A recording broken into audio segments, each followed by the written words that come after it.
चलिए फ्रेंड्स, आगे देख लेते हैं थोड़ा सा। ठीक है, तो यहाँ आपका इस प्रकार से मोटे मोटे आपके दर्शनों को जो सेकंड स्टेज में, जैसे फर्स्ट स्टेज हमारी क्या थी, वेद थे उसमें, फिर उसके बाद में वेदों को भी, वेदों से अलग जो और दर्शन लिखे गए तो फिर उसी में आ गए थे। ठीक है, देख लेते हैं इसको थोड़ा सा, इसमें थोड़ा सा और पढ़ लेंगे आप। जैसे फिर हम थर्ड एज की ओर जाते हैं, तो सेकंड एज में आपका लगभग 6th सेंचुरी बीसी में आते आते इतनी चीजें विकसित हो गई थी। ठीक है, और जैसे हमारे पास वेद थे, अभी क्या थे हमारे पास, वेद। तो बेसिकली जैसे वेद हैं, वेद हमारे कितने हैं, 4 हैं। वेद हमारे कितने हैं, 4। ऋग्वेद, अथर्ववेद, सामवेद और यजुर्वेद। ठीक है, तो सामवेद को वेद नहीं माना जाता है, उसको माना जाता है बेसिकली, इसमें गायन से संबंधित है। इन तीनों वेदों को, यजुर्वेद, अथर्ववेद और ऋग्वेद को गाने की विधियों का वर्णन किस में किया गया है, सामवेद में किया गया है। तो उसको वेदों का हिस्सा नहीं मानते हुए, सिर्फ 3 ही इम्पोर्टेंट वेद हैं ऐसा उनका मानना होता है। तो लेकिन वेदों को भी अगर जो हम देखें तो उनके 3 खंड होते हैं। एक तो संहिता होती है, संहिता, एक आपका ब्राह्मण होता है,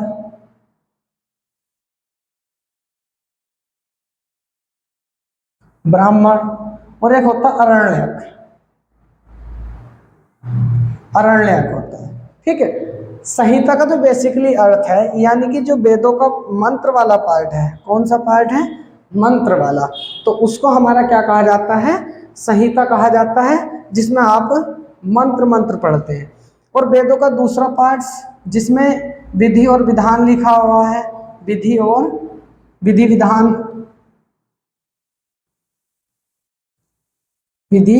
विधान लिखे गए हैं, यानी कि मंत्रों को और इन सभी चीजों को उच्चारण उनके क्या क्या, किस प्रकार से उनको करना है, इन मंत्रों का, कौन से मंत्रों का प्रयोग कहाँ करना है, तो ये हमारा किस में लिखा गया, किस में पता चलता है, ब्राह्मण में। यानी कि वेदों के उस भाग को क्या बोलते हैं, ब्राह्मण बोलते हैं। एक अरण्यक होता है, अरण्यक का मतलब बेसिकली किससे है, जंगल से है, जंगल से। तो अरण्यक में उन लोगों को रखा जाता है जो लोग जंगलों में रह के तपस्याएं की, उन्होंने नए नए ग्रंथों की रचना की, तो वे भी सब किसमें आ गए, हम आपके वेदों में रखे गए। यानी कि एक हिस्सा आपका ये है, जो सन्यासी के लिए, कुछ जो जंगल में रहने वाले लोग हैं उनके लिए जो भी विधि विधान है वे आपके अरण्यक में आ गए। उन्होंने उनको किस प्रकार से रहना चाहिए, सारी बातों का इसमें वर्णन किया गया है। और विधि विधान ब्राह्मणों में रखा गया है, तो बेसिकली हमने इसको क्या कह दिया, यानी कि अब विधि विधान समझाने वाले लोगों को हमने क्या कहा, ब्राह्मण कहा। यानी कि और यही लोग आगे चल के जो ब्राह्मण समाज है इस समय पर, ये लोग वही रहे होंगे जो ब्राह्मण का गायन करते थे या उनको बताते थे, समझाते थे विधि और विधान, हमारे जो मनुष्य को समझाते थे कि मनुष्य जीवन को इस प्रकार से रहना चाहिए, मनुष्य को इस प्रकार से लोगों के बीच रहना चाहिए, समाज में इस प्रकार से रहना चाहिए, गृहस्थ आश्रम ये है, संन्यास आश्रम ये है, ठीक है, ब्रह्मचार्य आश्रम ये है, वानप्रस्थ आश्रम ये है। उन सभी के उन्होंने क्या बताए, आपके विधि और विधानों का वर्णन किया गया है। जैसे मनुस्मृति है, उसमें भी वो भी क्या है, ब्राह्मण पर आधारित है। जो मनुस्मृति है उसमें भी विधि और विधान लिखे हुए हैं, किस प्रकार से चीजों का मतलब किस प्रकार से हमें रहना है, किस प्रकार के कार्य हमें करने हैं, क्या सत्य है, क्या असत्य है, क्या पाप है, क्या पुण्य है, वो सारी बातें इसी में समझाई जाती है। और इन्हीं का व्याख्यान करने वाले लोगों को हमने क्या कहा, उन्हीं को बेसिकली ब्राह्मण कहा गया। यानी कि जो ब्राह्मण लोग हैं तो वो एक वेद का एक हिस्सा है जिसको हम क्या बोलते हैं, ब्राह्मण बोलते हैं। और उसकी व्याख्या करने वाले लोग चलते चलते उन पूर्वजों के आधार पर उनको किस जाति में रख दिया गया है, ब्राह्मण समाज या ब्राह्मण जाति में उनको रख दिया गया है। तो इस प्रकार से हमारा यह है। अब आगे देख लेंगे, ये तो वेदों फर्स्ट और सेकंड एज हमारी वेदों से संबंधित थी।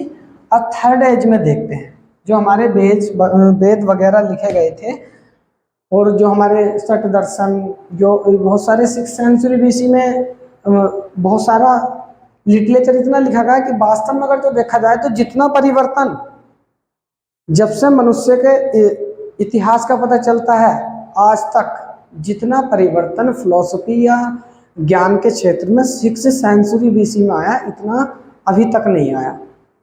और शायद इतना जो ज्ञान का प्रचार है वो शायद कभी ना हो, क्योंकि इसी समय पर आपका जो चीन में लाओत्से थे, कन्फ्यूशियस थे आपके, वो सॉरी चीन में कन्फ्यूशियस और जापान में लाओत्से, थेल्स यूनान का बहुत ही प्रसिद्ध फिलोसफर थेल्स, सुकरात और आपका एरिस्टोटल, ये रहे हैं बहुत सारे इतने महान महान दार्शनिक उस समय पर हुए हैं।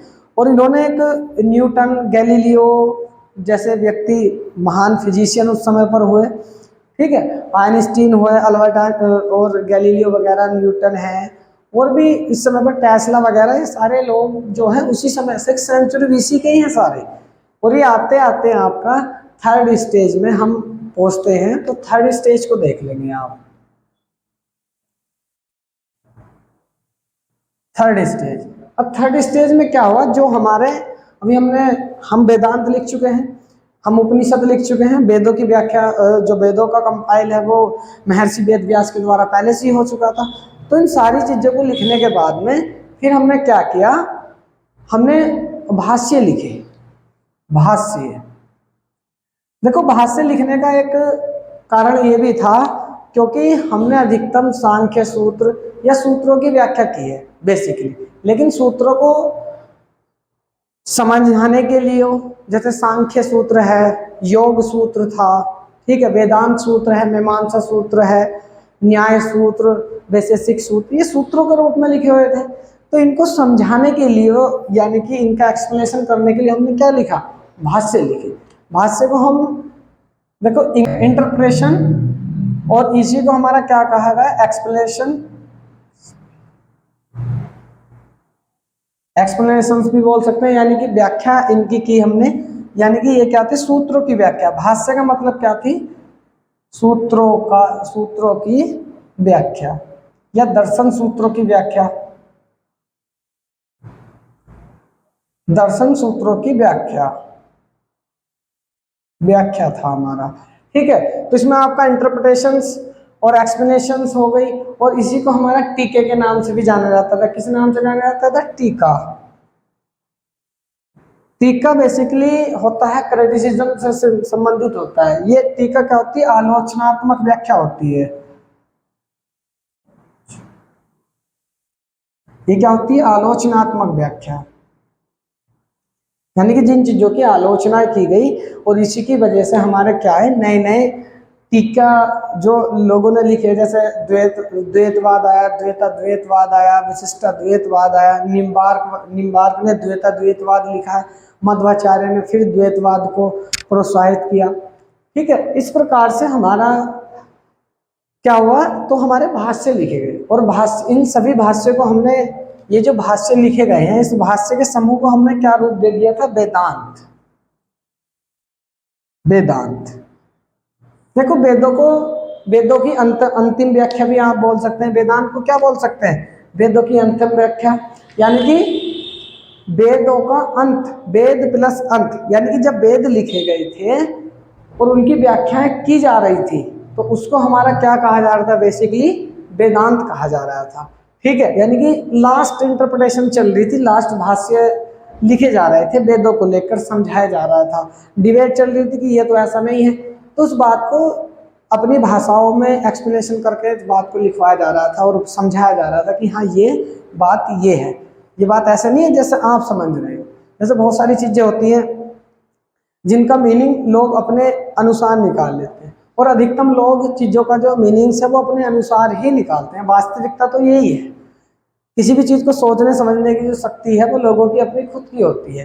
किसी चीज़ को, अभी हम सपोज दैट किसी चीज़ को देख रहे हो, अभी हमने मार्कर है लेकिन ये लिखता कैसा है, पेन के जैसा ही है, तो कुछ लोगों की समझ तो ये हो जाएगी कि पेन से 3 गुना मोटाई का और थोड़ा सा मोटा लिखने वाला क्या हो जाएगा, वो उसका हम मार्कर कह देंगे। तो ये तो अपनी उससे वो हो गया।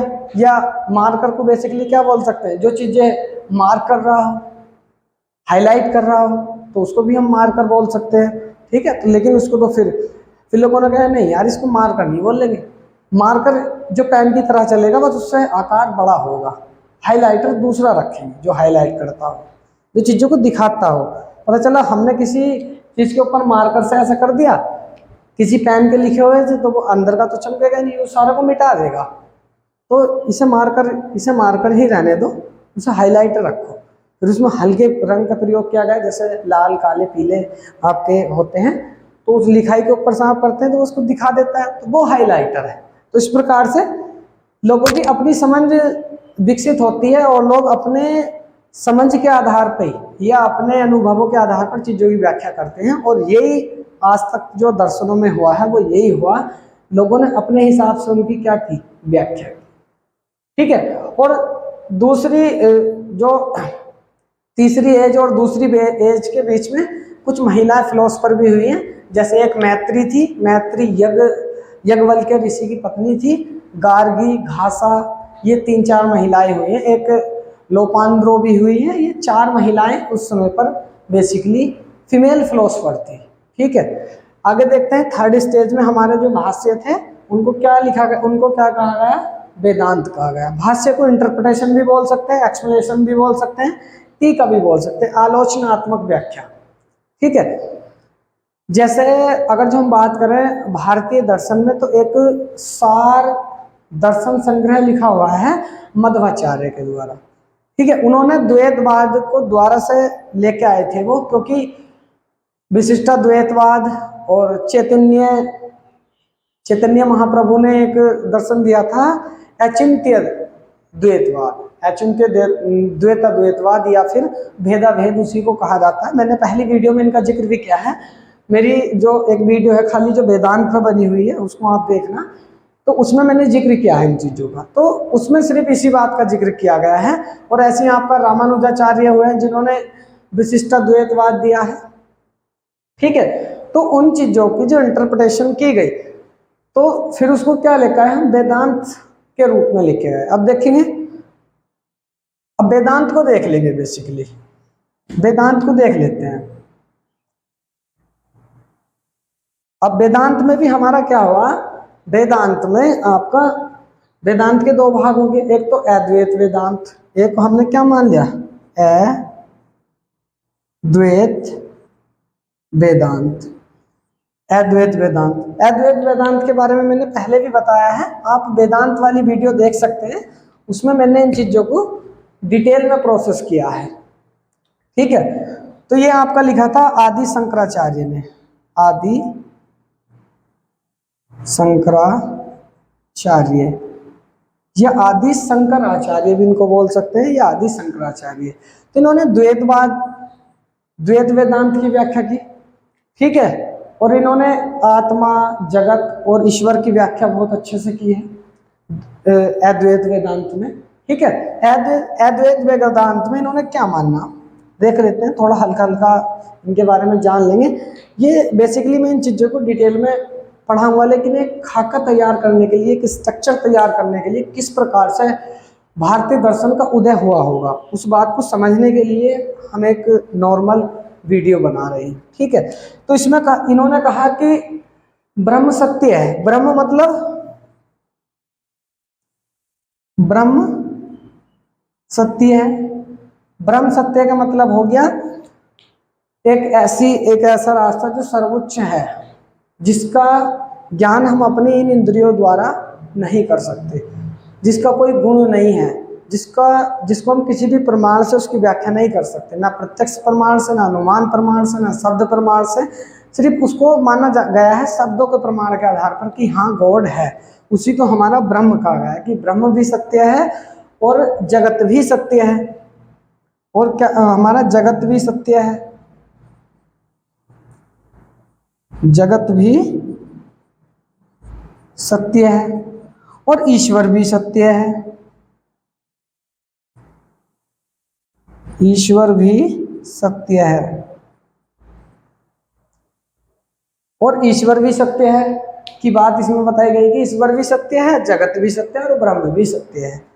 आप उसको असत्य नहीं ठहरा सकते। और यहीं पर जो आपका बौद्ध धर्म अपनाया था, एक नालंदा विश्वविद्यालय का आपने नाम सुना होगा, प्राचीन जो पाटलिपुत्र था हमारा, वहां पर था नालंदा विश्वविद्यालय जो बिहार में था, ठीक है। तो वहां पर एक प्रोफेसर थे आपके नागार्जुन, नागार्जुन। तो नागार्जुन का एक माध्यमिक शून्यवाद है, माध्यमिक शून्यवाद, माध्यमिक शून्यवाद है, जिसको माना गया है कि लगभग जो अद्वैत वेदांत से बिल्कुल लगभग क्या है, समान है, समान है। कुछ लोगों ने कहा है कि आचार्य आदि शंकराचार्य ने माध्यमिक शून्यवाद से ही अपनी जो थॉट है वो यहीं से ली है, ठीक है। ये केमिस्ट्री के बहुत प्रसिद्ध नागार्जुन जो थे, इनके बारे में थोड़ा सा बता दूं। ये नालंदा विश्वविद्यालय में केमिस्ट्री के प्रोफेसर थे और इन्होंने बहुत सारे रासायनिक सूत्रों की भी खोज की है और बहुत कई सारी रसायन शास्त्र पे इनकी पुस्तकें भी हैं लिखी हुई, और इन फिलोसफी में इनको माध्यमिक शून्यवाद के नाम से जाना जाता है, ठीक है। तो ये था हमारा आदि शंकराचार्य में।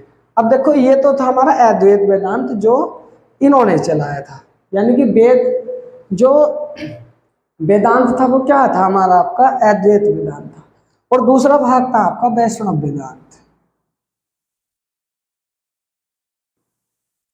वैष्णव वेदांत, ठीक है नहीं। वैष्णव वेदांत का मानना था, वैष्णव वेदांत में वे लोग आते थे, वैष्णव वेदांत की जो धारा थी उसमें क्या था, वे लोग जो विष्णु की व्याख्या, जो विष्णु को भगवान मानते हो, ठीक है, जो विष्णु के उपासक हों, ऐसे समझ लेंगे वैष्णव वेदांत को, जो विष्णु के उपासक हों, जो विष्णु की पूजा करते हों या विष्णु के अवतारों में विश्वास रखते हो, तो उन लोगों को क्या मानते थे, वैष्णव वेदांती मानते थे। जैसे इसमें वैष्णव वेदांती थे आपके रामानुजाचार्य थे, जैसे इसमें चलते हैं, इसको साफ कर लेता हूं। एक थीम्स मोटी मोटी, एक मोटा मोटा खाका आप लेके चलेंगे इसमें। तो वैष्णव वेदांत में क्योंकि सारी चीजें यहाँ नहीं आ सकती, इसलिए मैं इसको एक इस प्रकार से थीम्स बना दूंगा, ठीक है। तो इसमें जैसे एक थे रामानुजाचार्य,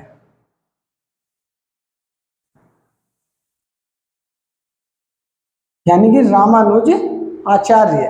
तो रामानुजाचार्य थे, इन्होंने अद्वैत वेदांत का खंडन करते हुए विशिष्ट अद्वैतवाद बताया था। इन्होंने क्या दिया था,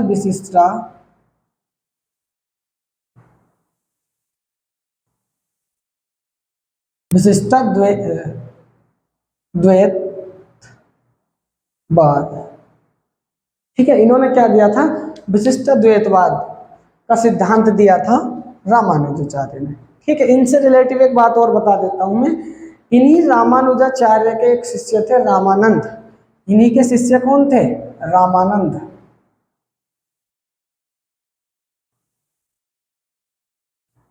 रामानंद, ठीक है। और रामानंद के शिष्य थे आपके कबीरदास, ठीक है। यहां से लिंक बनता है देखो, क्योंकि रामानुजाचार्य कहाँ से आए थे, ये दक्षिण भारत में निवास करते थे, और ठीक है, और रामानंद जो थे वो इनके शिष्य थे। तो वहां से यानी कि ऐसा मानना भी जाता है कि भक्ति का जो मार्ग है वो दक्षिण भारत से निकल कर आया है, और उसको कौन लेकर आया है, रामानंद, और उसको जो प्रसार किया है वो किसने किया है, कबीरदास जी ने किया है, ठीक है। तो इस प्रकार से इनका एक थीम्स है वो आप देख लेंगे। दूसरा आपका आता है, एक चैतन्य महाप्रभु हुए हैं, चैतन्य महाप्रभु, चैतन्य महाप्रभु हुए हैं, और इनका जो वेदांत है इन्होंने दिया है अचिंत्य द्वैताद्वैत,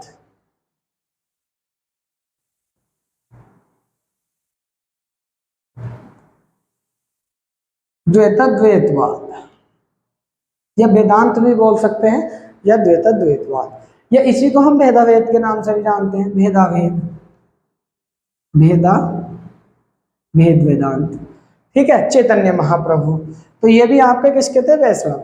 जैसे जैसे अभी जैन धर्म की अगर सॉरी बौद्ध धर्म की हम बात करें तो वो विष्णु या राम जी में किसी में भी विश्वास नहीं करते। राम जी को विष्णु का अवतार माना जाता है और वे लोग जो विष्णु की पूजा नहीं करते थे, ठीक है, तो वो आपके कौन माने जाते थे? बौद्धिस्ट माने जाते थे। और जो उनकी पूजा करते थे वो किसको मानते थे? वैष्णव वेदांत को मानते थे। ठीक है, जो आदि शंकराचार्य थे वो महादेव के पुजारी थे, इसीलिए वो इनको नहीं मानते थे कि विष्णु भगवान को नहीं मानते थे। वो महादेव के मतलब शिव भक्त थे, इसी वजह से उन्होंने अद्वैत वेदांत लिखा था। और वैष्णव वेदांत जो भगवान विष्णु के उपासक थे और उनके अवतारों में भी क्या रखते थे? विश्वास रखते थे। लेकिन बौद्ध धर्म इनसे बिल्कुल अलग था। लेकिन बाद में अंतिम रूप से आते आते क्या हुआ? महात्मा बुद्ध को भी विष्णु का ही अवतार माना जाता है। ठीक है, तो वो भी फिर दो भागों में डिवाइड हो गया था। जो बौद्ध धर्म था महायान और हीनयान में बट गया था। ठीक है, तो इस प्रकार से चीजें अलग अलग होती चली गई हैं। जैन धर्म भी दो भागों में श्वेतांबर और दिगंबर में बट गया था आने वाले समय में 6th सेंचुरी बीसी के बाद में। ठीक है, तो आपका जो वैष्णव वेदांत था ये था। और एक आपका था निम्बार्क, ये तो चैतन्य महाप्रभु थे, इन्होंने दिया था अचिंत्य भेदाभेद। अचिंत्य भेदाभेद से आपका वेस्टर्न फिलोसफी में एक इम्यूनल कांट के द्वारा एक वो दिया गया है, दर्शन दिया गया है, एग्नोस्टिसिज्म। ठीक है, अज्ञेयवाद, जो बिल्कुल इसी से मैच करता है। इसका मतलब है कि आप कितना भी खोज लो, आप भगवान को या ईश्वर को देख ही नहीं सकते, क्योंकि आपके पास वो गुण ही नहीं है, वो अज्ञात है। आपकी जो इंद्रियां हैं, आपके पास वो इंद्री नहीं है जिससे आप गॉड को देख सको।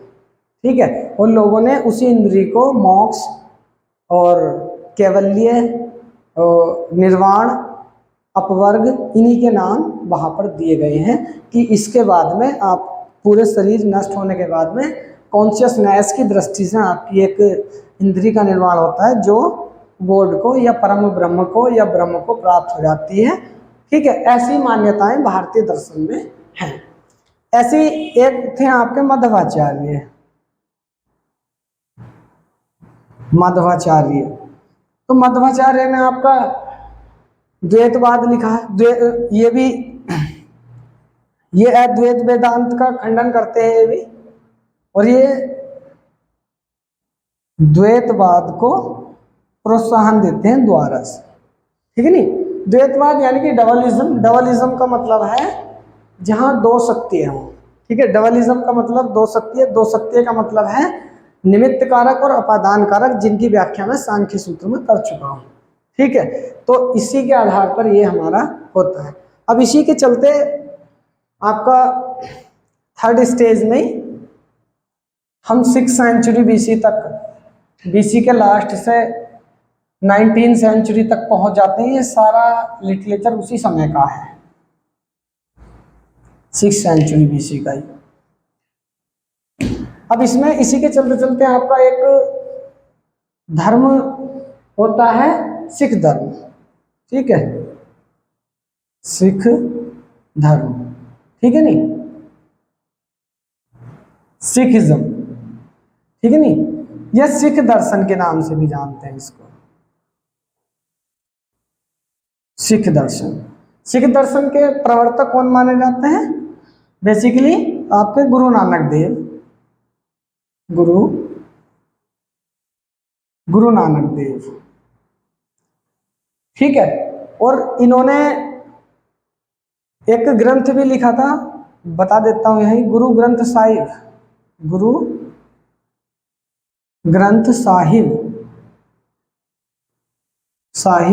और माना जाता है गुरुमुखी में लिखा हुआ है, गुरुमुखी लिपि में,